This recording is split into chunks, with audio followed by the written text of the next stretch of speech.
I like DIY, and I like DIY guys. That's my dad.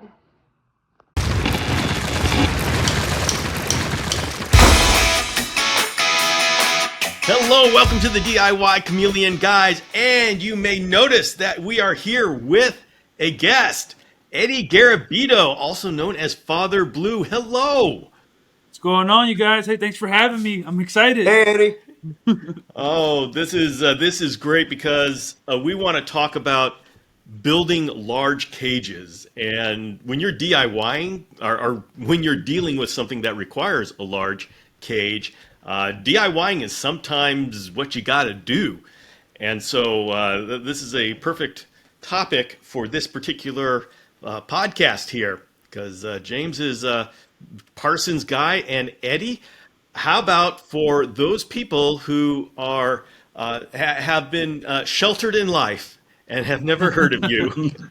Give us a brief summary of what you do. Cool. Yeah, my name is Eddy Garabito. I'm based out of Brooklyn, New York City, and I work specifically with a species of monitor called the blue tree monitor. It is a group of animals it's an arboreal species from Indonesia, and I happen to run my entire project here for the last 4 or so years, dedicated to learning about them, breeding them, and educating the world about blue tree monitors. So that's my passion. Excellent. Awesome. And Awesome. and just as a note, Eddy got back just a little while ago from Indonesia, seeing them in the wild and bringing back that natural world information. Yeah, what a trip for sure. So yeah, we could probably have like 3 episodes just on that. But today we're talking about large cages. And James, let's go ahead and just start off the conversation by what kind of things we chameleon people have to deal with when we're making a large cage. And then we'll go to Eddy and see what Eddy has to deal with, because chameleons and monitors, two totally different creatures. Seems like a different aspect.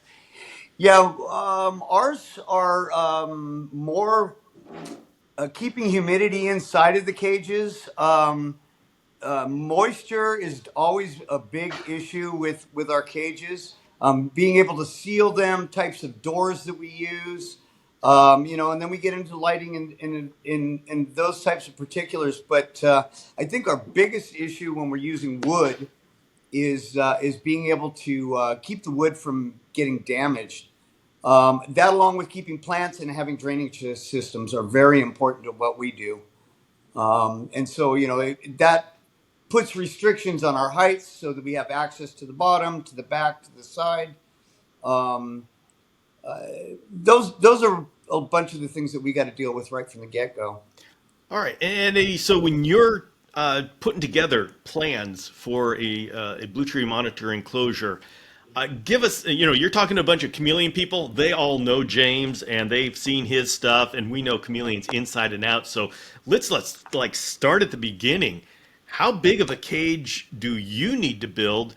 And I mean, we look there, and we put in branches and sticks in our cage. It looks like you got logs suspended up there, Yeah. and you've got substrate. So give us a basic overview of what you put together when you're doing these cages. Yeah, of course. Yeah. So I think depending on who you speak to, there's always going to be like a minimum standard or a standard that some people follow versus other people. So it's a very universal topic, right? How big of an enclosure you build for an animal, your specific animal. I've always been someone that wants to build as large as I can possibly fit in my home for my animals. So in my opinion, for a tree monitor, if I were to build a enclosure starting for a tree monitor, mind you, this is an animal that's very active, that lives very high up in the trees. Like, we're talking about 30-foot plus in canopies of trees. They are, again, very high metabolism animals, so they need tons of heat, tons of humidity, and tons of space to burn off those calories and everything like that they eat. So I tend to go for a larger enclosure. These animals tend to range around like 4 feet, like 3.5, 4 feet long. So it's a pretty long, big animal, and it needs a space. So the enclosure that I have behind me, my female enclosure, is 7 foot tall. It's 4 foot wide and 3 foot deep. And that would be a standard that I would offer generally for a tree monitor if I was building out a cage starting off from the bottom.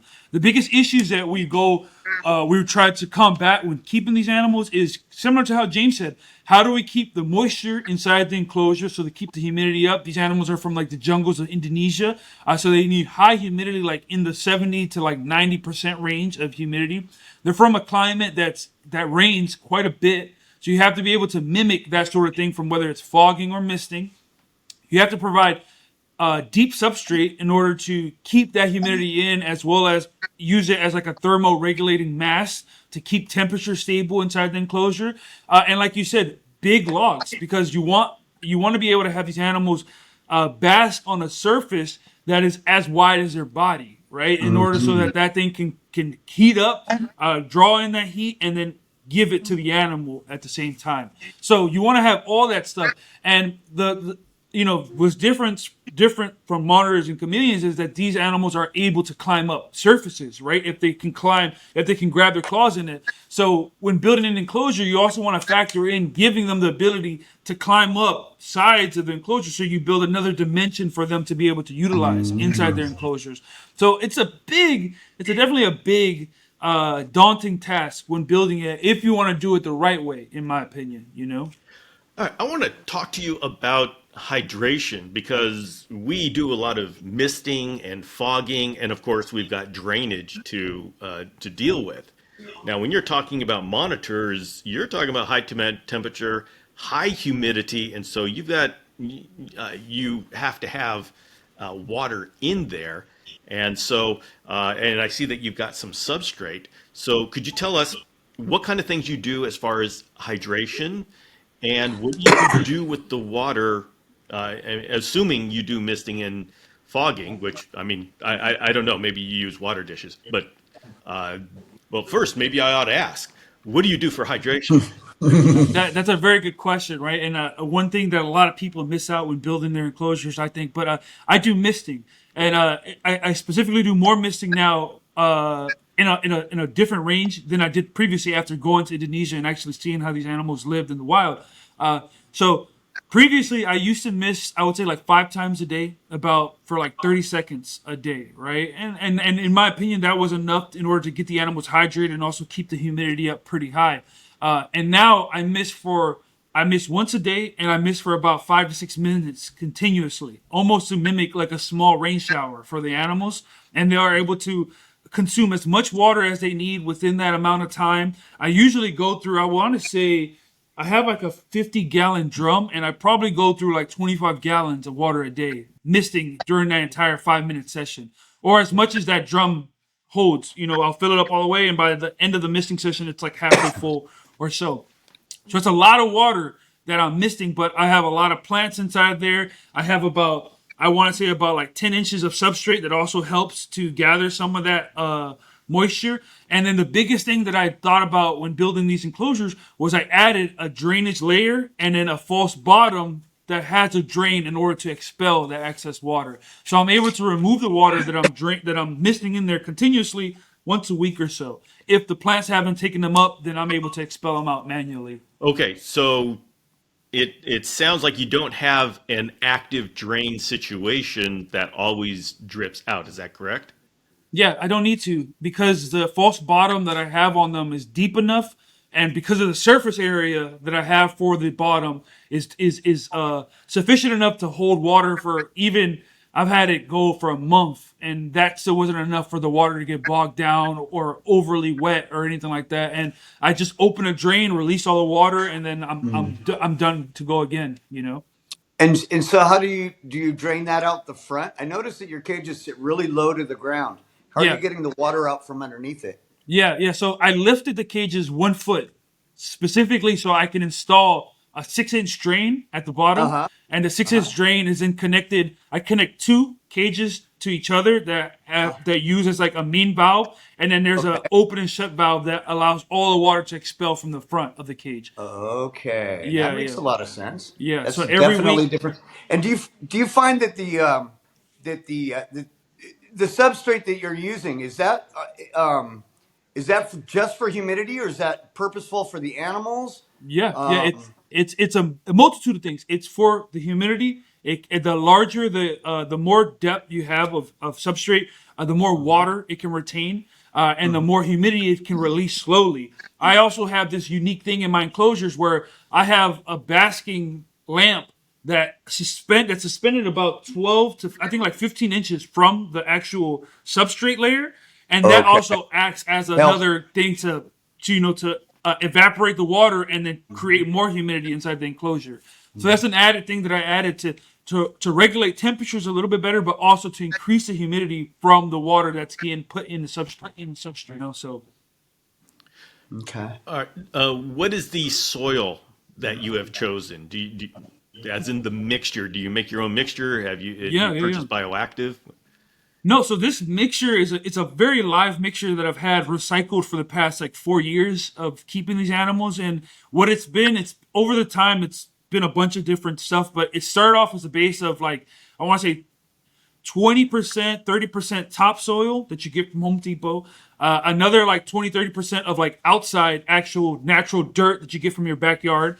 And then the rest of it would be a mixture of like cocoa, like peat moss, cocoa moss, or and like leaf litter, whole sorts of decomposable matter that's been allowed to like almost compost itself and to create this really soft, loamy, and the best way I want to describe it is like a burrowable dirt. It's a dirt where if I put a hole in it, it holds the shape of that hole, you know, and it's very easy to drain. And I think that's what led to a lot of success of the plants that are growing because I have plants that are growing very well and they're growing very big and they sprout very high due to this substrate, which is then naturally fertilized by the animals because I don't add any additives or anything like that to them. Okay. I want to ask, what is the humidity that you keep your entire cage at during the day and night? So, because I miss once a day, I do it purposely because it's what I felt when I was out in Indonesia. But generally, in the daytime, when it's after I'll miss in the morning, I miss around like 11 a.m. and it's missed for 5 minutes again. And so I would say from the daytime, the humidity tends to drop to about I want to say like 75 at the most. It will drop, and then the after a misting session or into the night, humidity stays around 80 to 90% constantly inside these enclosures. And it regulates itself. It self-regulates itself because I also have two vents at the top of the enclosure and two vents at the lower lip of the enclosure as well that help expel excess humidity or heat and everything like that. And it's a constant cycle, but it's kept up pretty well for the most part now. Okay. Do you have any problem with mold, fungus, or any of that kind of stuff? No, never had. I grow in some cases. My soil will grow a mushroom here and there. I'll have like a mushroom bloom, but I've never had any issues with mold, with black mold, with any type of mold whatsoever. And if you were to open any of these cages and smell in it, it just smells earthy. Like if you were to go into like a hot forest in the summertime, that's what it smells like inside of these guys. You know.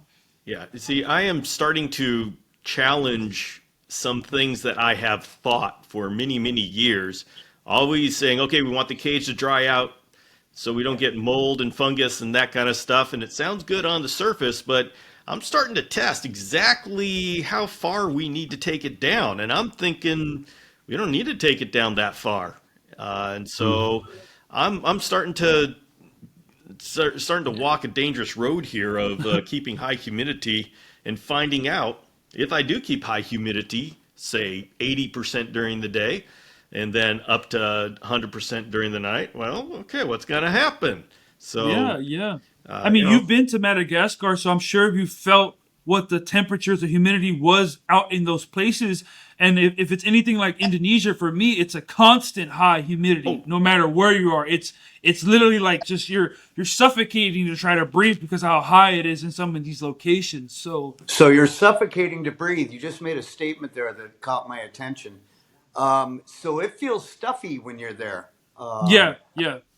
If you're in the middle of Is the jungle, if you're in where the jungle is, where mm-hmm. the forest is, high vegetation area, as if you're walking, you're sweating as soon as you even move. You're sweating in these areas, you know, and it's a very muggy feeling that you're feeling in these lower canopy areas. Yeah. So could we kind of say that it's similar to being in a bathroom with the shower on? Similar, yeah, I would say very similar to that. Yeah, yeah. If you're See, and I keeping think in these areas, yeah, and that's constantly, and then it's multiplied once it rains on top of that.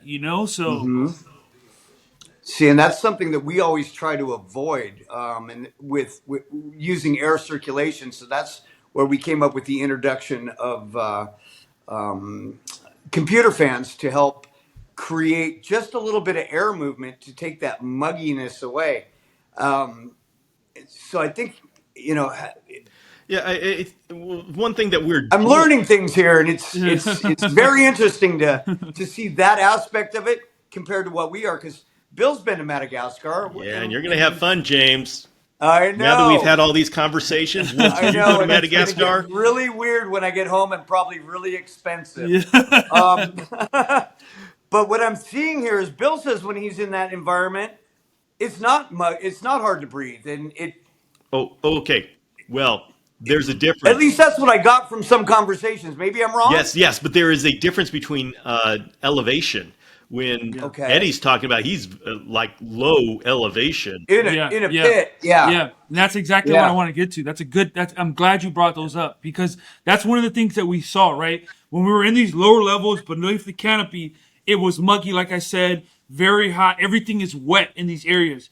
But as soon as you climb up to the higher up elevation where the animals are most likely found at in the higher canopies, what you get is a breeze because you no longer have all this vegetation blocking all that or containing it inside this little microenvironment, and it's a little bit less humid.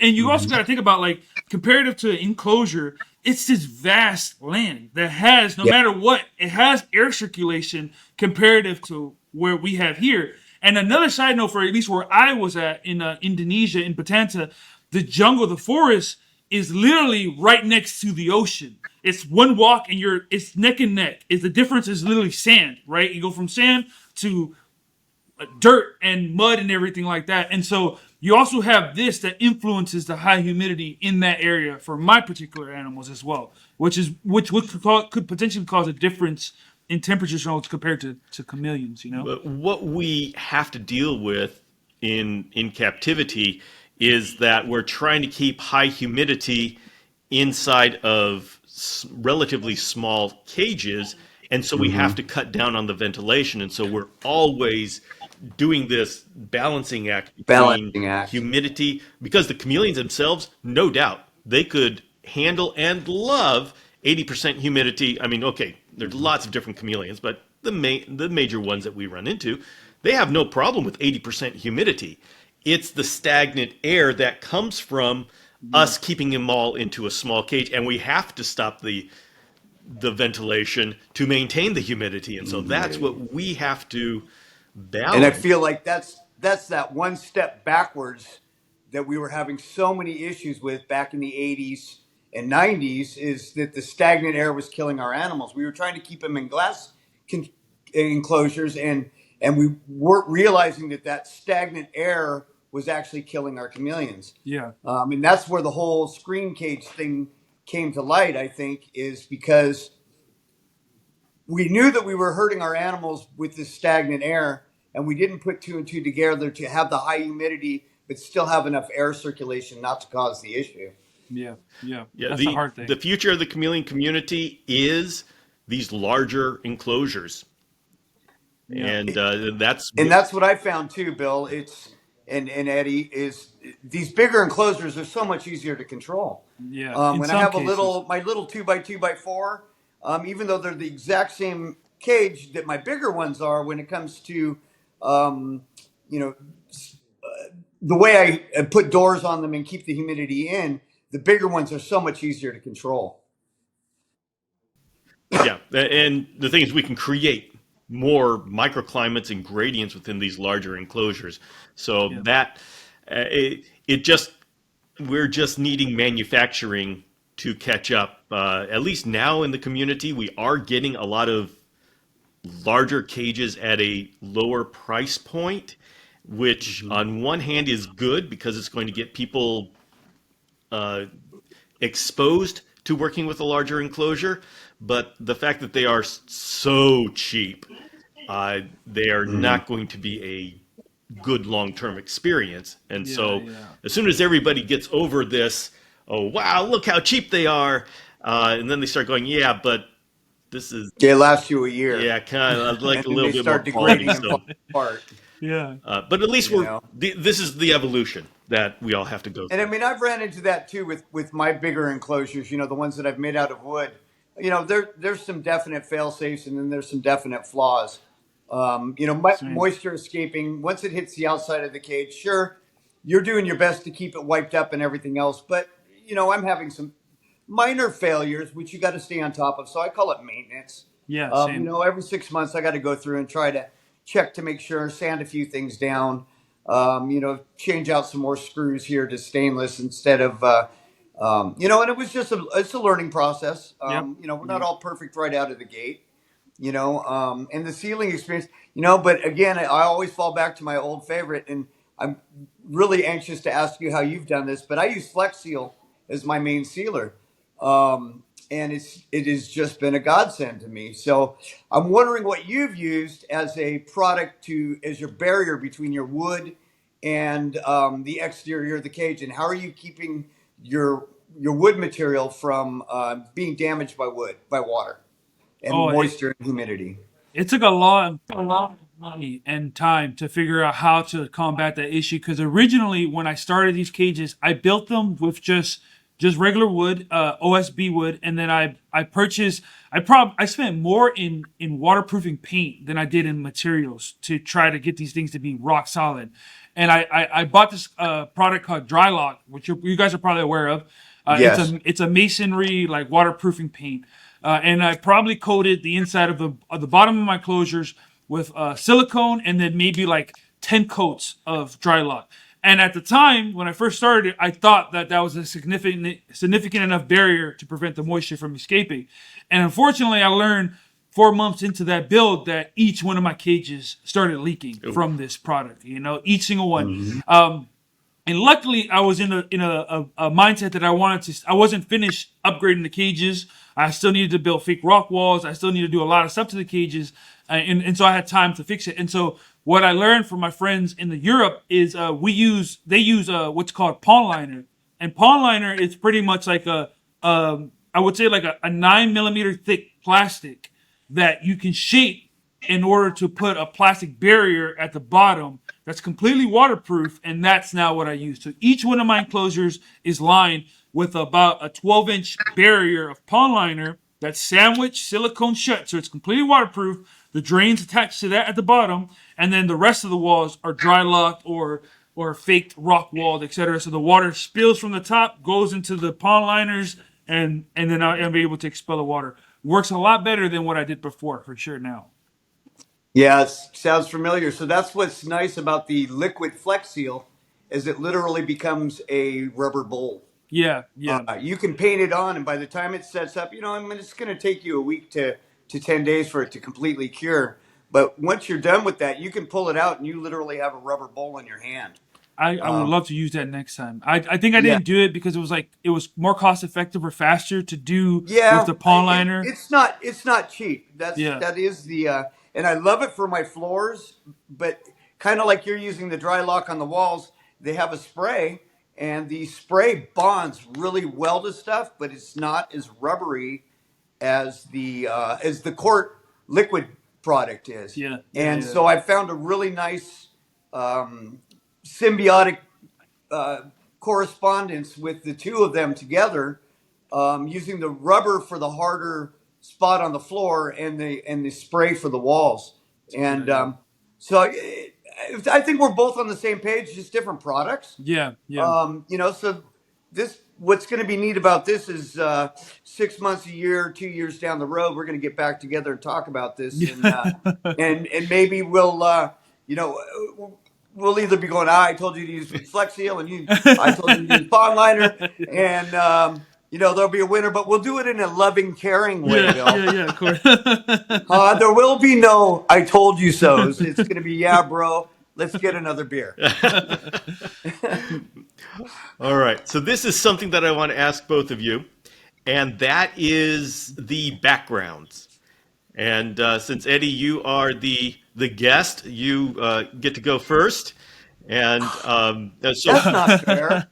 it's not fair, but that's the way it's going to be. That's okay. I'm good with it. Okay, so Eddie, how do you do the back walls for your cages? That's a good question. So I have a couple different styles of backgrounds that I've done for my enclosures. I gotta say straight up, my favorite is when I get to hand carve my walls and create a like a organic mold that I have in the background. So for two of my enclosures out of the 8 that I have here, I designed out of foam, like just like spray foam and everything like that. I carved out these giant like fake buttress trees in order to give it a really organic like form in the inside. That I created little hides on these trees so that the tree monitors have like a safe place to go and sleep inside of them. And it worked out beautiful. And they're carved from foam. And then I put cement on the top of them, and then I waterproofed the cement, and then I painted them to look just like trees. And those, honestly, are Can my I favorite stop you for a ones. second? Of What course, of kind of course. cement are you using? It's Portland cement, so it's just a So Portland. I you're think actually using physical cement. yeah, cement with sand. So Okay. it's a sand cement mixture, So and I it's put basically a mortar mix. yeah, pretty much, and I put it Okay. on, and then I And smooth then it that out. goes over the foam. That Does goes it over the foam. crack? It doesn't crack. No, for me, it's Okay. if you do the foam, if you do the mixture correctly, not too watery, not too light or anything like that, the mixture does not crack on me. And I don't put it too thick. I put it thick enough to give me a very hard coat. Just something that the monitors can't dig into. And then from there, I spray it with a mortar, like a liquid mortar, waterproofing, and then A I paint. bonding agent. Yeah, Okay. and then I paint it with my acrylic paints, however I like. I'll do another layer of a sealer on top of that, like a Minwax polyacrylic on top of that, and then that's all I need in order to keep it waterproof and safe, and it's easy to clean, and it looks beautiful in my opinion. I Question love about it. the polyacrylic. Are you Yeah. having any issues with that? No, I've never had issues with that because the This is way the stuff that you and I talked about, Bill. the what I've It's a marine grade, correct? Are you yeah, it's a using the marine marine? grade. It's a marine grade, Okay. and it's safe to use for the animals. It's everything that I've always looked into. That's why I use the polyacrylic. And the way I use it is I put it into a spray bottle and I'll spray it all over the enclosure, and then I'll use a paintbrush to smooth it out where I need it. And you can get them in different finishes, so it doesn't need to be a shiny. It can be a Matte, matte or something like that. enamel. Yeah. Yeah. And for me, I've never had an issue with it. As long as you gave it the proper curing time, I've never had an issue with it, and it works really well for me. So those are my favorite. Those are my favorite enclosures.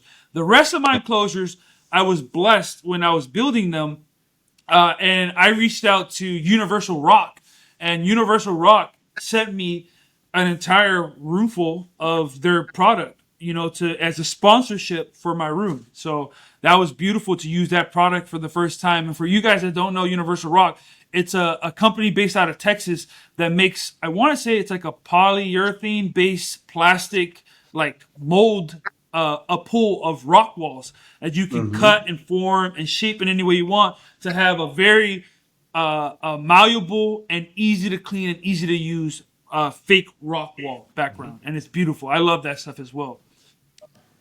All right, James, let's talk a little bit about what you do for the back of your cages. Well, we have a different animal. Yeah, yeah, yeah. So my orientation and background enclosures more mimic treetops and so forth.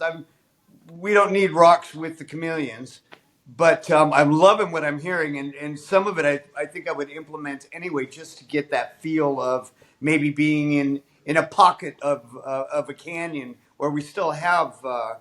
But anyway, here's how I do it. I'll lay a cage down on its back, and I actually will put some real branches in with it as I start to create with the foam. And I do it in small layers. Okay, wait. And I Okay, actually try to we foam. Let's define foam. We've been talking about foam, and I just realized people may not know what we're talking about. foam. Let me see if I got some on the You know shelf. what? That's what I love about James. In his garage there, he's just got everything. Oh, let's grab a couple things, shall we? Yeah, Shall right. we? Okay. All right, I got a couple products here. We'll talk about. First one's going to be. Where's my table? First one will be the spray foam. So everybody's seen this at Home Depot. Have it on the Yep. shelves. Okay, and this is what I use to create my backgrounds. Is I will literally cut these straws or make them fatter or skinnier on the end of the deal to literally mimic making tree branches or vines or even rocks. Eddie, believe it or Yep. not, I have used this to make rocks, and I've done your method where you carve it with an X-Acto knife. I've even used a potato peeler. Yeah, Have you yeah, tried that? that's a good. That's how I shaped mine was with a potato peeler or yeah. Oh man, that's so cool, man. See, creative minds think alike. Tricks of the Yep, trade. Okay. yeah. And then once I get it to where I want it, and I've also another thing I like to do too, because I want it to look natural. So I have a real Right. hard time with having a darn pot in my planter, in my Yep, yep. cave. So I'll use this spray foam even on the planters. You can even just take Yep. your pots outside, spray foam them, put them back in the enclosure, and they already look cooler, Yep, right? yep. Mm-hmm. So, and then what I do is I'll use an acrylic, a paint, spray paint. I'm lucky enough. I've got Shamrock Green here. Can you see that? What's that Yep, called? yep, yep. Luck of the Irish. Yeah. Huh? So I've found some really neat spray paints by Bear. So I can get these really crazy colors going. And then I just texture. I use a little more paint here and there. And then, of course, when I'm done with the whole thing, you were saying that you use the polyurethane. Well, I use this. Flex Seal, of course. Oh, Flex Seal, the clear one. Oh man, this Ah! guy. Oh, smart man, smart man. So what's cool about this compared to the acrylic is still, or the polyurethane is still, it's pliable, but Yeah. it's not as pliable as this. Yeah, This yeah. is like clear liquid rubber. So, and that's what I cover up my paint with. So I still get the same effect, but now I've got a rubber seal over the top of it. And it becomes literally like something that you would buy at the pet store that's already That's a that's rubber smart. plant. James, got a You couple know? of questions for you. Oh, no. Okay, wait. Great stuff that you show is Uh-huh. cheaper than the Pondon Stone, which is black, which is what I've always Yeah. used. Yep, yep. But the stuff that you use, that cheap garbage, is is It is. disgusting yellow. So Yeah, it bothered me at first. And there's another product out there by a company named Hilti. And theirs comes in a black or a dark brown, which looks more. But it doesn't bother me because I cover it in paint. yeah, so Yeah. You that's don't the even see this question. when I'm done with it. What? So you use this paint, and that paint sticks, and you don't have any of the yellow coming through? Because None whatsoever. all right, You know what's a fun trick that I've learned that I did this experimented on one cage with the great stuff is instead of using paint as just an added hardener, what I did the last time is I use Gorilla Glue. So I shaped it. I shaped the entire foam the way I wanted, and then I'd buy a big tub of Gorilla Glue and I poured the Gorilla Glue over it, and I sprayed it out with Right. a brush, and now the Gorilla Glue dries to a really rock hard surface onto the foam, and I'm able to paint it and texture it how I want. So I can make a lighter surface comparative to using mortar or cement or anything like that. And it gives you the same idea. That's why that was one of my little concerns. Is I work with concrete all the time. Yeah, yeah. And it's pretty heavy. Concrete's heavy, I know what very you're saying there when it comes to that glue because we're on the same page again. Ah! What do you call that? Yeah, right. So very that adhesive. Yeah. this is Gorilla Glue in a spray can. I never tried that, and maybe that would be a better way than what I do with because I use the liquid glue and I pour it, Yeah. I spread it, and the foam dries rock hard. That's how I was able to blend over the edges of all my universal rock walls to make it look natural. I would spray foam it, put the glue on top of it to seal it, and then I paint it to match the rest of the wall, and you'll never even notice. And it dries rock hard, you know. Yep. So it looks like we're going about the same thing from different angles. Are you my know? long lost dad? I know, right? It happened here, folks. All right, I guys. no, I was watching your stuff, Eddie, and I was telepathically sending you signals. All right. So I've worked with great stuff, and tell me, how in the world do you make it look like a real rock? Ooh, man, that's a good question. I mean, That's like I know asking there's got to be Picasso. some Yeah, artistic yeah, ability there. It yeah, really is. yeah. For me, it to make it look like a tree and such. It, I think the trick is going slow. You know, when people push that button, that stuff comes flying out of there, Hmm, and it's hmm. all over the place. And what you need to do is learn a little self control, Bill. Okay? Yeah. Take your time. I'm sorry, What there's I've done something is wrong with I this. I literally can't hear what's going on already. yeah, yeah. I literally barely pushed the trigger and I used the straw as almost a wand. And I get what I try to do, and I bet this is Eddie's going to agree. I get it close to the shape I want. I don't try to make it perfect, Yep. but I get it really close. And then I use either the spray glue or silicone or even a real branch to give it that illusion of being um, a real product, you know. And then the paint just covers everything else up. Yep. Yep. Now, when you say paint, it just sounds so simple. It really is. But when I It use kind of paint, it slapped me looks. upside the head one day. I went, Jesus, why haven't I been? I've tried all kinds of tricks, and I literally use spray paint. But doesn't it look artificial? Well, do you know how to blend edges? No. Yeah. That's the biggest thing. That's the biggest thing Okay, is it's blending. really all about blending. So, one trick I have is I'll take an actual tree branch with leaves on it, and I'll spray in the background. I put the leaves up against the background and I spray it. When I remove the branch, it gives that illusion of. And then what I'll do is take another branch and spray a different color and cover some and cover not. And we've got some pictures of one of them that I did that you can show the people. And it's just it really starts disappearing as you blend, pulling the spray forward and back, pulling it in and out. And you can get the same effect with rock and using browns for tree branches. I've used grays and blacks for doing rocks, and it really works well. We're going to Yeah. do an I Just entire kind of episode on blending and this. shadowing. Yeah, yeah. I do a lot of dry brushing on my end, which is where you get a little bit of paint on the tip of the brush, almost where there's, you're not having anything runny, but then you run it across the surface really fast in a motion that just barely grazes it, and that is enough sometimes to get into like little crevices, and then you do it with maybe a different shade of color.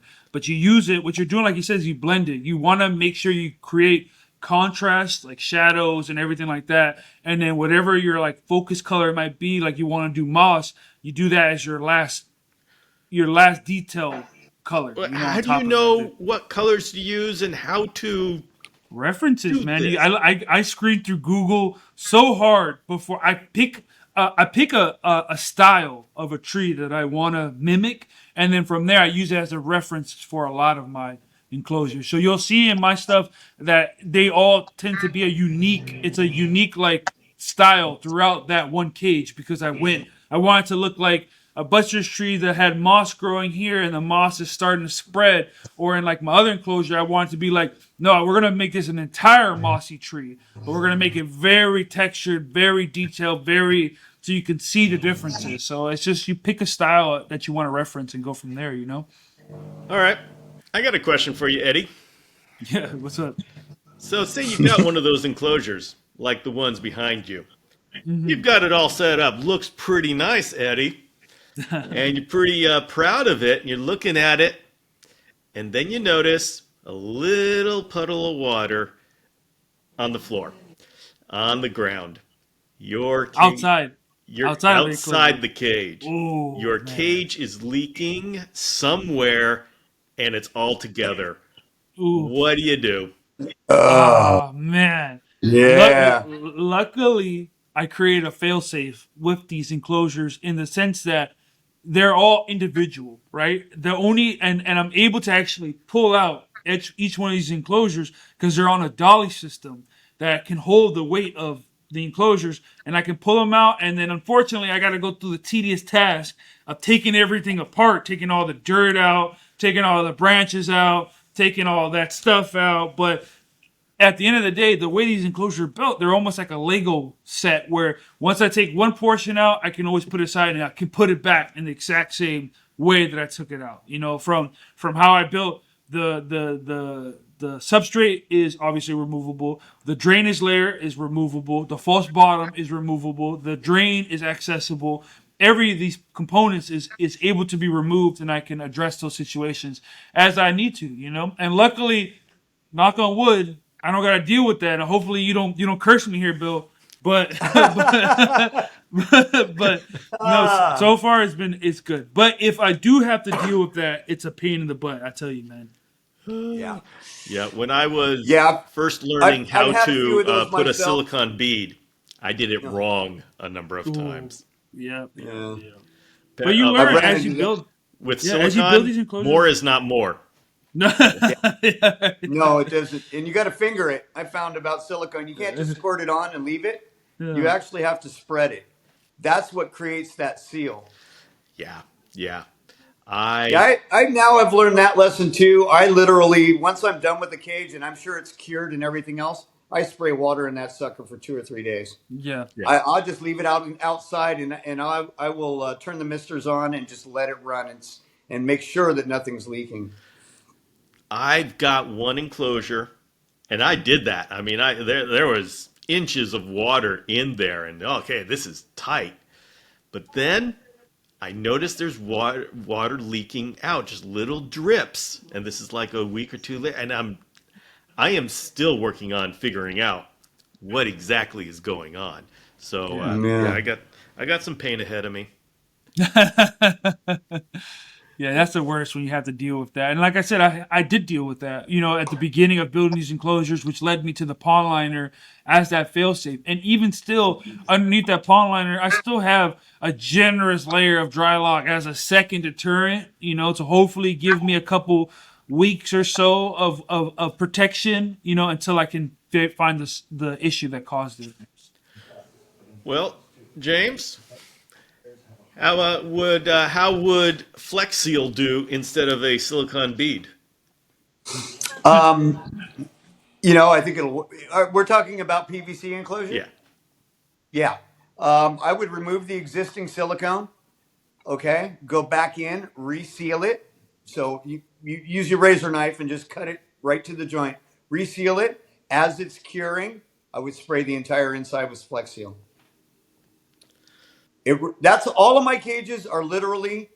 I put the polystyrene. You know what I'm talking about, right, Bill? Yeah, but would you have to even bother with a silicon bead?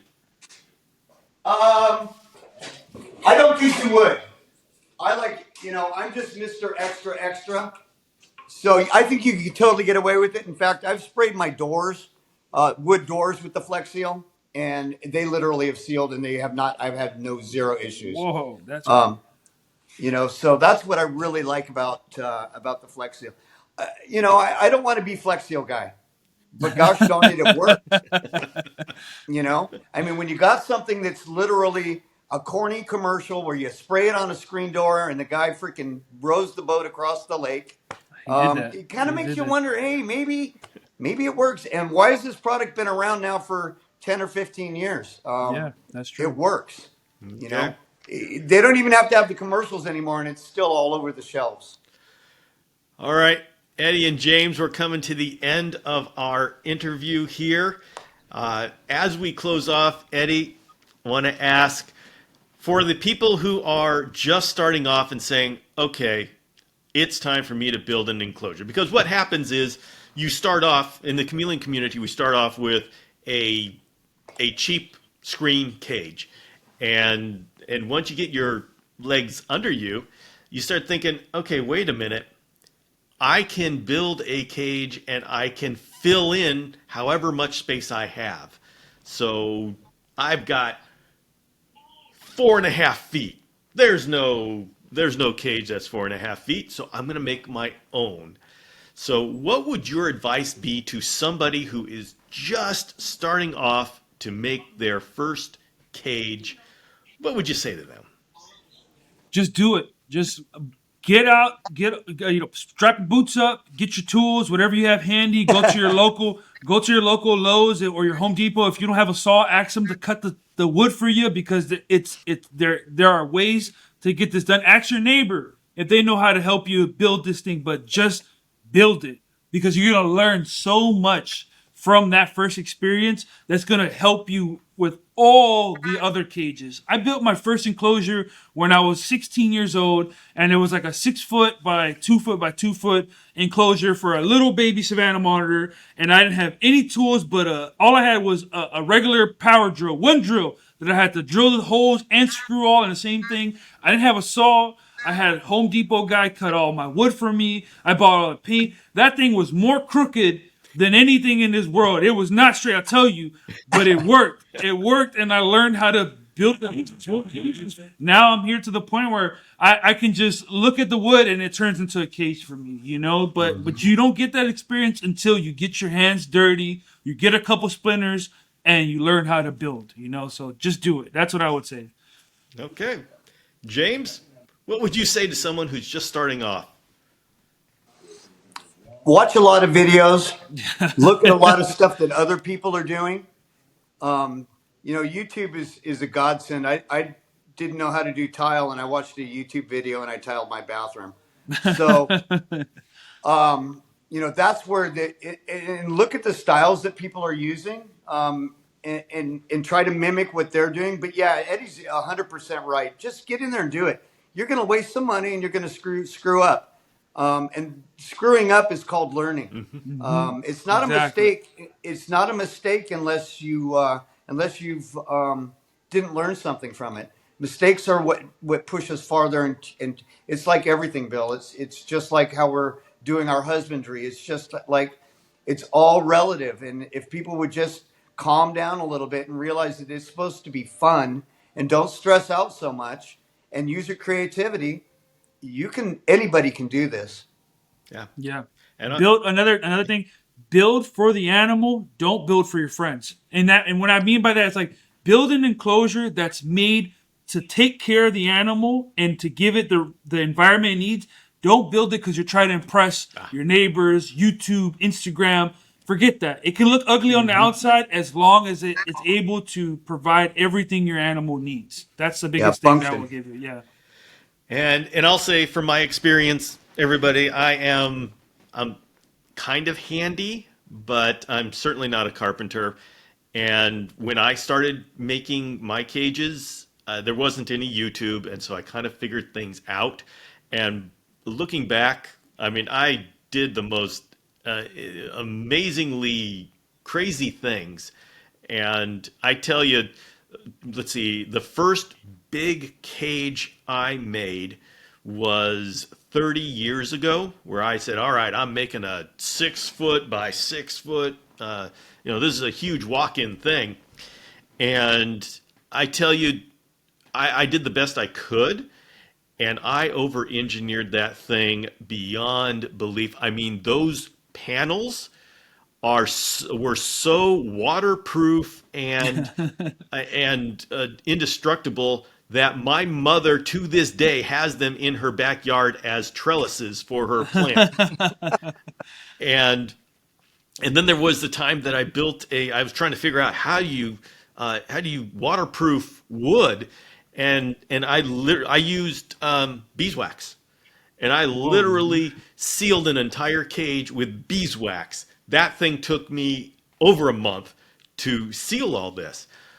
But I got to tell you, going through all of those experiences gave me a rich understanding of what I needed. And I tell you, one of my favorite things is, wherever I go, I make a nice walk-in enclosure for my Parsons Chameleon. And talking with James, I'm starting to learn a whole lot more. But I am not a carpenter.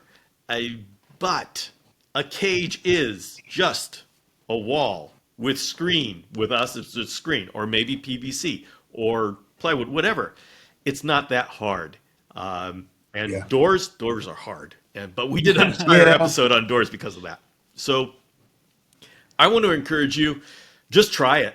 and it's okay if things don't look great. They won't look great, but it's really hard to mess it up to the point where it won't work. So Right. just do it and enjoy it, and I can almost guarantee you will fall into the same thing that the rest of us did. It is addicting to make your own cage. Really is. It really is. And this pride of workmanship. And just don't, and remember, if you have a lake, flex seal.